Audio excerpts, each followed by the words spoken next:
Welcome to the last video in the research project lesson series.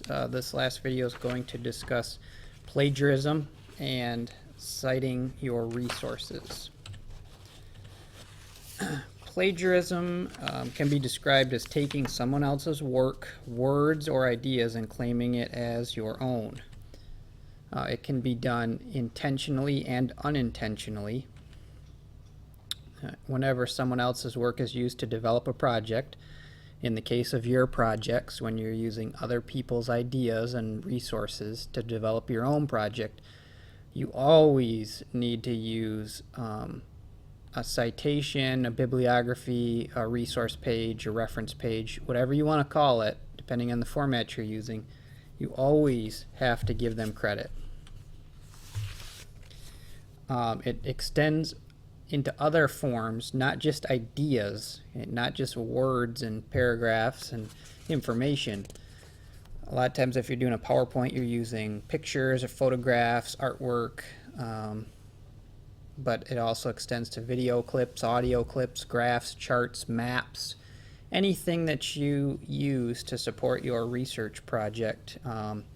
The most commonly, these are found in PowerPoints that students do, or poster boards where students print off pictures to put on a poster or a timeline. Know that it is not enough to put the search engine which generated the idea, okay? You have to cite the specific website.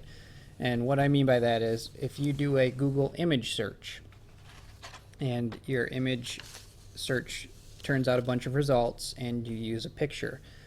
Well, Google's just giving you thumbnails of those pictures that it has found referenced on other web sources.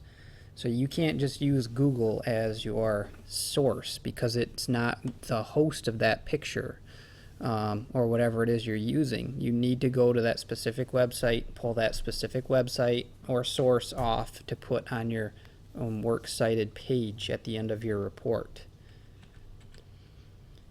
There is such a thing as common knowledge with some ideas and information. This is a loosely used term about really general ideas or concepts that any person can easily find or that most people would or should know. A general rule of thumb is if the same information is found presented on several, and I specifically put here 5 or more websites or sources, then the information is such that it can be called common knowledge, meaning that it's very common. The information that you find in your textbooks is pretty common knowledge. It is thoroughly researched before developing a text, but that's general information that most textbook writers want students to know, so most people learn that information. You should still always cite any sources used, even if you consider it to be common knowledge. Let's say you've checked out 5 resources and you've taken notes from 5 different resources and you keep finding the same information stated in generally the same way on each of those websites. That doesn't mean you can just write it without citing it. You always have to cite the websites that you used. In the event that you claim the work of others as your own, okay, this involves using a phrase, an idea, an image, a sentence, a paragraph, etc., without citations. For our particular program at Harrison Center, we've got some specific rules and consequences. The first is you're probably going to be asked to redo the assignment and correctly paraphrase or summarize, or in some instances maybe a direct quote. That's very rare. Again, we talked about that in the last video. As well as make sure you put all your resources down until it is found plagiarism free. If this has if you've revisited it and we're still finding things and it's prevalent and it appears that the student did not do a good enough job, chances are you're going to receive a failing grade and or 0 credit for that particular assignment. We've already instructed you through these series of videos, through our open instruction when we discuss the projects with you, and also on the scoring rubric. So you've been exposed to these things multiple times. So if you still aren't getting it together and it seems blatant, you will not get credit. In extreme cases, you might receive a reduced grade in the class, which would come with receiving 0 credit for the assignment. It is possible that the failing grade of a project can result in a failing grade for the entire class. It's a serious ordeal. We don't want you taking it lightly and thinking that we're going to let it slide, because we're not. And then there can be formal discipline charges, including to but not limited to LORs and or suspensions.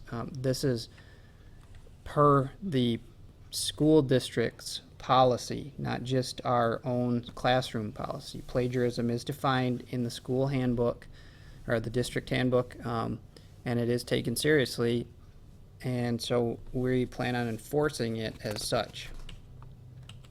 Next thing we're going to discuss is citing sources. All websites, resources, ideas, alternative material, pictures, photographs, videos, maps, you name it, whatever you use to develop your project and your assignment, it all has to be cited. Every last piece of information needs to be cited. The works cited page is not something that a student should wait till the end of the assignment to create, because if you have not been properly citing throughout your note-taking process the sources you've used, now you're going to have to go back and try to dig for that information and find each source to cite. If we find that information is put in a paper and sources aren't cited, that is considered plagiarism, because you're claiming all that work to be your own, and then the plagiarism rules will apply. So always, as you're going through developing your notes, organizing your information, take the steps you need beforehand to cite those sources so that you don't have to try to find them later, because it's very difficult to go back and find them. So put it together. You don't want to be accused of plagiarism, and you definitely don't want the consequences of plagiarism to come down on you because you were being, maybe just lazy or not taking the time, being careless as you were taking your notes and organizing your information. You need to include the very specific web address of each website where you got the information. Again, the citation of the sources extends beyond text. Anything you borrow, pictures, what have you, it has to be cited. We don't take that lightly. It's just like information. It all has to be cited. This isn't the specific address of the search engine, so google.com is not what you're going to cite for your information. You need to find the very specific website or home. If it's the case of a picture, you need to track that picture down till you find its source, and then you can use that. And Google is not a source. Don't use google.com. Please be specific.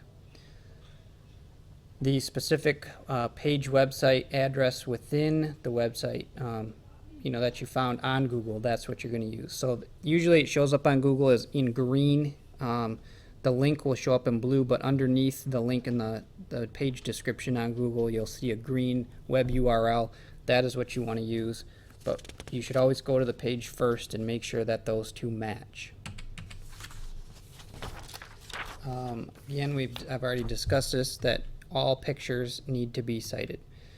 Google only returns the thumbnail images, but is not the host. Find the host site. If you have any question whether or not to cite a resource, please ask, and also cite it anyway. So we're probably going to tell you just to cite it anyway, so you should just cite it anyway. But if you're confused or if you're unsure, ask. If you're in doubt, cite the resource. It's better to cite everything and then not have enough sources or citations and then find yourself having to scramble to put them together, because now you are faced with plagiarism charges and you don't want that. So just be safe, or better be safe than sorry. Cite everything to help avoid plagiarism. So that's the end of our series in this research project lesson. We do have the entire project PowerPoint available to view in whole on the website as well, but these chunks should be easier to manage and learn from. So we hope that you learned some things from the video series and that you'll take all of it into consideration before developing your research project. Please let us know if you need any further assistance. Thanks.